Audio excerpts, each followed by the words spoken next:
이스라엘 군대 이야기를 좀 하겠습니다. 아주 독특한 군대입니다. 예, 근데 지금 세계에서 여자들이 의무 복무를 해야 되는 그 유일한 나라가 아닌가 생각됩니다.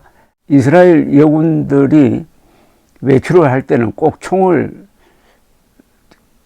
들고 갑니다. 들고 가는 게 아니라 거꾸로, 개머리판을 거꾸로 해가지고 들고 가면서 담배를 피우며 아주 활달하게 걷는 모습을 보면은 존경스럽습니다.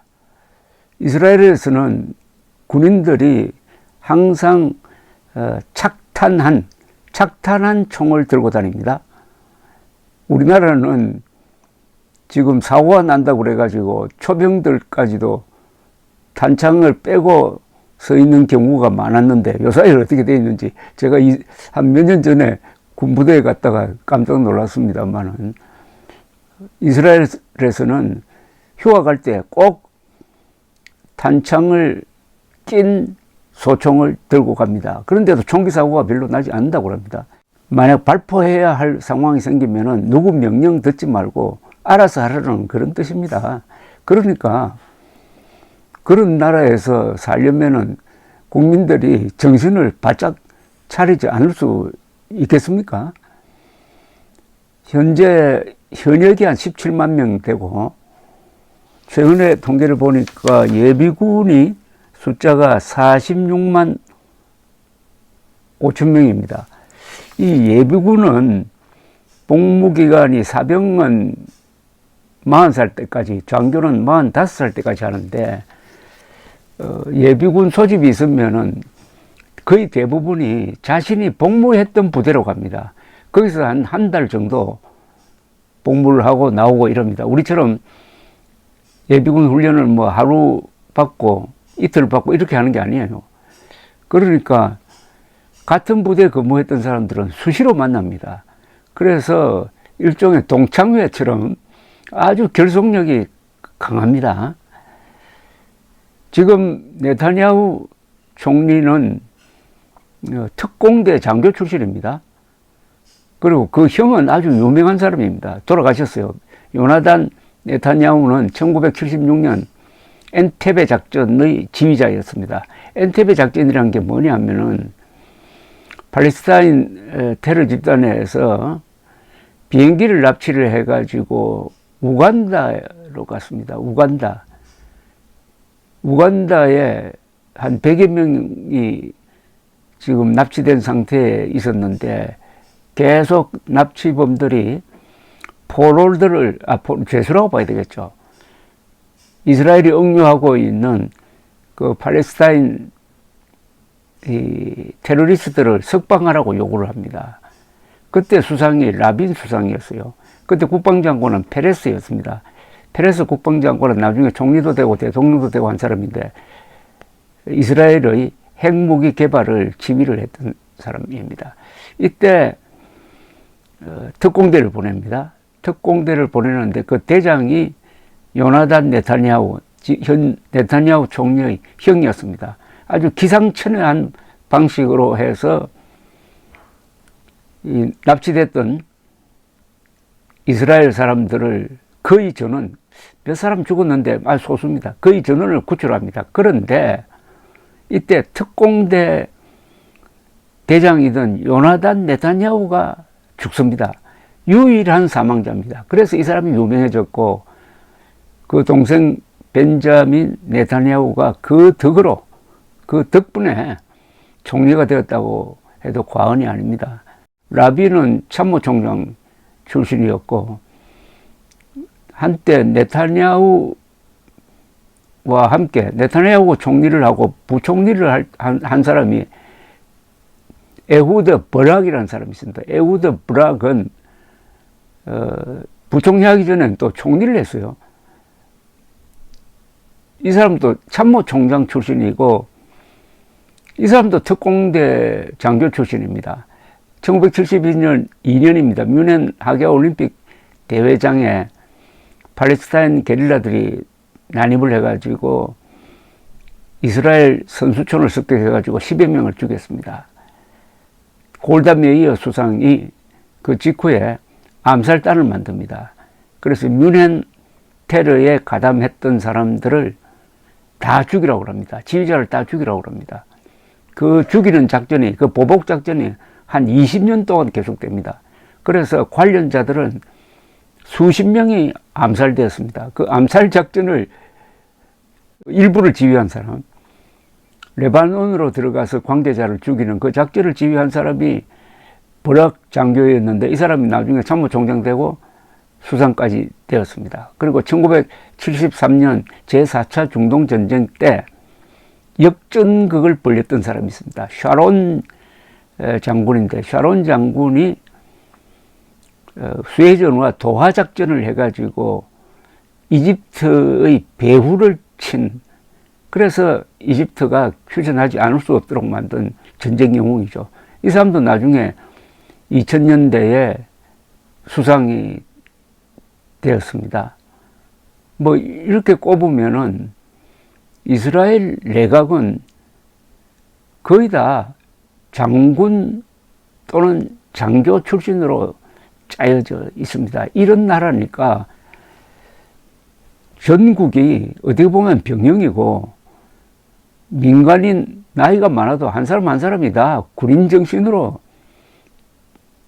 빠리빠리하고 충만된 사람들입니다.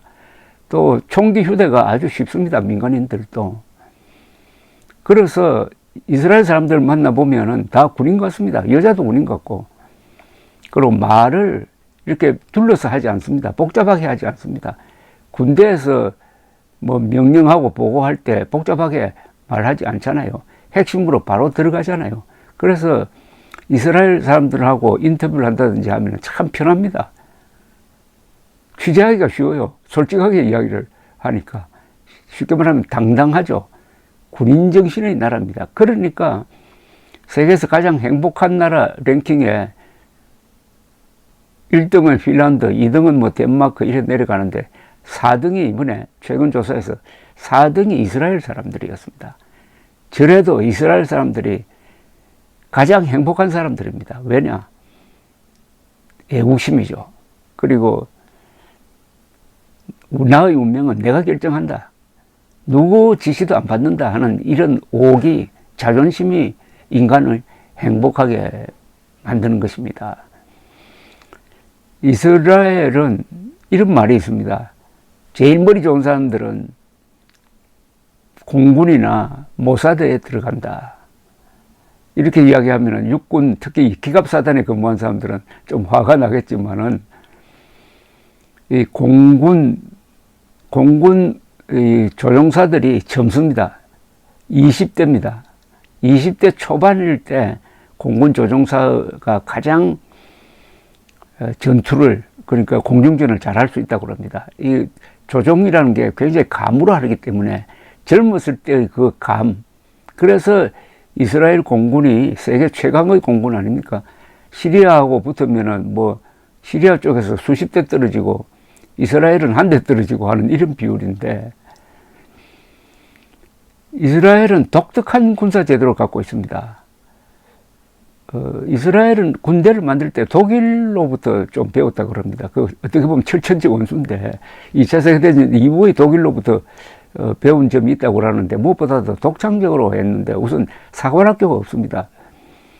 사병이 장교로 자연스럽게 올라가게 되어 있고, 복무 기간은 3년인데 요사이 한 2년 8개월 정도로 단축되었다고 이야기를 들었습니다. 제가 30년 전에 취재할 때는 3년이었습니다. 고등학교 졸업하고 나서 대부분 군대에 갑니다. 그러니까 이스라엘 군인들 만나보면 꼭 어린아이들 같습니다. 고등학교 졸업한 학생들인데 바로 이 나이 때 물불 가리지 않고 용감하게 싸우는 것 아니겠습니까? 그리고 이스라엘 군에서는 이 장교와 사병의 차이가 별로 없습니다. 어떤 차이가 없냐면 제식훈련이라든지 경례 붙이고 하는 거 그거 별로 따지지 않습니다. 맞담배 피우고 그냥 뭐 친구처럼, 사병과 장교가 친구처럼 그렇게 지냅니다. 그러나 전투 현장에 가면은 장교가 앞장섭니다. 그래서 돌격 명령이라는 게 없다는 것 아닙니까? 나를 따르라. 나를 따르라. Follow me랍니다. Follow me. 그래서 전쟁이 나면은 이 장교 사망률이 참 높습니다. 이번에도 보니까 하마스 소탕작전 할 때 장교들이 많이 죽었더라고요. 그런데 많은 사람들이 이렇게 생각할 겁니다. 그럼 이스라엘 사람들은 원래부터 그렇게 용감했느냐? 반대죠. 즉 유대인은 머리는 좋은데 좀 속된 말로 하면 겁쟁이였습니다. 머리는 좋고 과학자도 많고 글 잘 쓰는 사람도 많고 예술가도 많고, 그런데 왜 2000년 동안 동네 북이 되어가지고 수시로 학살당하고 나중에는 히틀러한테 걸려가지고 600만이 학살당하고 왜 이랬느냐? 상무정신이 부족했습니다. 단합도 잘 안 되고 총을 들고 싸우는 그런 생각이 부족했던 사람들이었습니다. 그러다가 이스라엘을 건국하면서 생각이 바뀝니다. 우선 이스라엘 건국하는 과정에서 옛날 자기 조상들이 살았던 지금 이스라엘, 즉 팔레스타인 지역으로 들어와서 살려고 하니까 거기 살고 있던 팔레스타인 사람들하고 싸우고, 그리고 나라를 만드니까 아랍 국가가 몰려와가지고 그 신생 이스라엘을 지도상에서 지워버리겠다고 하니까 그걸 또 싸우고 해서 지켜낸 나라이고, 그러는 과정에서 이스라엘 사람들이 용감해진 겁니다. 그래서 유대인과 이스라엘 사람들은 구분해야 됩니다. 유대인들은 겁쟁이였지만 이스라엘 사람들은 용감합니다. 왜 그렇겠습니까? 바로 국가를 만들었기 때문입니다. 국가를 만드는 과정에서 국군이 생기고 그 국군이 국가를 지키고 국가는 국군을 뒷받침하고 하는 이런 관계가 형성되고 하니까 이스라엘인들은 용감해졌습니다. 그러니까 후천적으로 용감해진 거죠. 그런 점에서는 한국도 비슷합니다. 우리도 조선조 500몇 년 동안 문민미주 선비정신 운운하면서 군대를 멸시하고 하다가 결국은 일본의 식민지로 전락했는데, 대한민국을 만드는 과정에서, 대한민국을 지키는 과정에서 이런 강군이 만들어진 것 아니겠습니까? 다만 아주 무기도 많고 병력도 많지만은 과연 군인 정신이 제대로 박혀 있느냐 하는 데 대해서는 저는 사실상 의문을 가지고 있습니다. 어쨌든 한국도 이스라엘처럼 국가를 만들고 지키는 과정에서 상무 정신이 새로 생겨난 것입니다. 이스라엘 사람들은 어떤 강박관념을 갖고 있느냐 하면은 이 국토도 작고 이러니까 중심도 얕고 하니까 항상 공포감을 가지고 있습니다. 우리는 한 번 지면 끝난다는 겁니다. 뭐 러시아, 우크라이나 같은 나라는 크니까 전투에 몇 번 져도 밀렸다가 다시 반격을 할 수 있지만은 이스라엘은 그럴 여지가 없습니다. 그러니까 항상 선제 공격을 해야 됩니다. 그러려면 정보가 필요하죠. 선제 공격을 하려면 정보가 있어야 되는데 이번에 대실패가 정보 실패니까 오히려 선제 공격을 당해버린 것 아니겠습니까? 그래서 이스라엘 사람들 머리에는 우리는 한 번이라도 질 수 없는 나라다, 이렇게 되는 거죠. 그래서 이런 전쟁 수칙이라고 할까요? 이걸 가지고 있다고 합니다.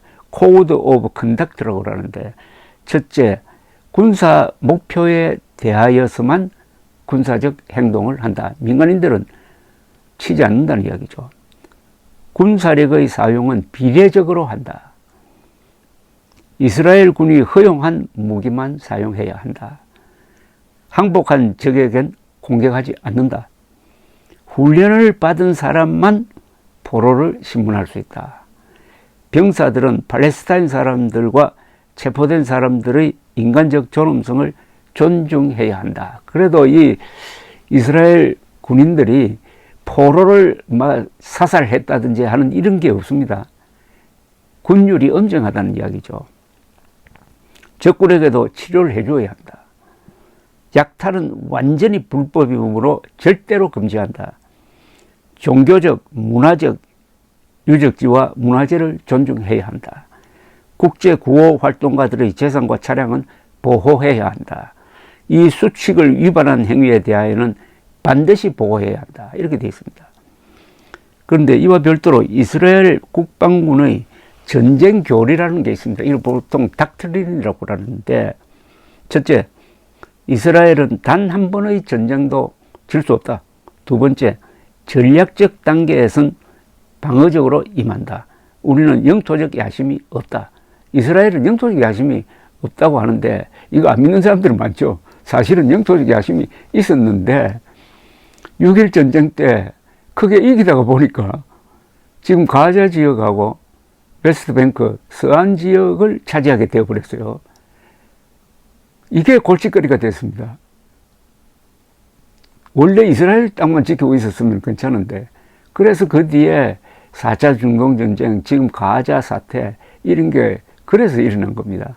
그래서 이스라엘 사람들은 뭐 원정을 한다든지 그런 게 아니고, 우리만 좀 살게 해달라, 이겁니다. 아랍 국가들이요, 우리가 살도록 이스라엘이라는 존재를 좀 인정해달라. 그런데 하마스나 이란은 이스라엘은 지구상에서 지워져야 할 나라라고 생각하니까 이렇게 싸우고 있는 거죠. 전쟁 교리의 세 번째는 정치적 수단과 신뢰할 수 있는 억제 태세를 유지, 전쟁을 회피한다. 네 번째, 확전을 예방한다. 다섯 번째, 전쟁의 결과를 신속하게 결정적으로 확정짓는다. 여섯 번째, 테러와 싸운다. 일곱 번째, 전사상자를 최소한으로 유지한다. 이스라엘 사람들은 이 포로에 대해서 굉장히 신경을 씁니다. 한 몇 년 전에 하마스가 이스라엘 지역으로 넘어와 가지고 이스라엘 군인 한 사람을 포로로 데려갔습니다. 근데 이 사람을 석방하기 위해서 이스라엘은 잡고 있던 이 팔레스타인 사람 1000명을 석방을 했습니다. 1000명. 그 중에는 중죄인도 있었어요.